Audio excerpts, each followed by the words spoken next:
Random House Audio presents Rose Harbor in Bloom by Debbie Macomber. Read for you by Lorelei King. Hello, friends. Welcome to the second installment in the Rose Harbor Inn series. Jo Marie is so eager to update you on what's been happening at the inn. The inn is booked solid this visit, and you'll enjoy meeting Kent and Julie Shivers, who are celebrating their 50th wedding anniversary. The only problem is they can't seem to get along.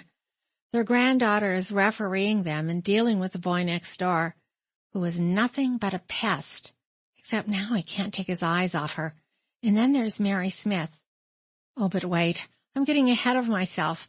This happens with novel writers. We fall in love with our stories and the characters, and we have trouble not blurting out the entire plot line. What I really want is for you to make yourself at home at the inn. Jo Marie is baking cookies for this big shindig she regrets. Oh, oops, I'm getting ahead of myself again. And of course there's the handyman, Mark, who... Okay, that's it. I'm not saying one more word. I'll leave it to you to get started listening. Now please sit back and relax. I promise I won't give anything else away. Everyone in Cedar Cove is eager to update you on what's been going on, and as always, that seems to be quite a lot. Something else writers like: feedback. I'd love to hear what you think. You can reach me in a variety of ways. My website at debbiemacomber.com, Facebook is another, and then of course you can always write me at Post Office Box 1458, Port Orchard, Washington, 98366. I'd love to hear from you. Now enjoy. Chapter 1. Rose Harbor was in bloom. Purple rhododendrons and red azaleas dotted the property. I stood on the porch, leaning against the thick white post, and looked over the property for my bed and breakfast. The inn at Rose Harbor was beautifully scripted on the wooden sign and was prominently displayed in the front of the yard, along with my name, Jo Marie Rose, as proprietor. I never planned on owning or operating a bed and breakfast, but then I never expected to be a widow in my 30s either. If I'd learned anything in this road called life, it's that it often takes unexpected turns, rerouting us from the very path that had once seemed so right. My friends advised me against purchasing the inn. They felt the move was too drastic. It meant more than just moving and leaving my job. It would mean an entire life change. Many thought I should wait at least a year after losing Paul. But my friends were wrong. I'd found peace at the inn, and, somewhat to my surprise, a certain contentment.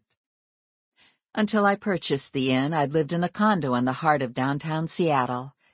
Because of my job and other responsibilities, I hadn't had pets, well, other than as a youngster. But shortly after I moved to Cedar Cove, I got Rover.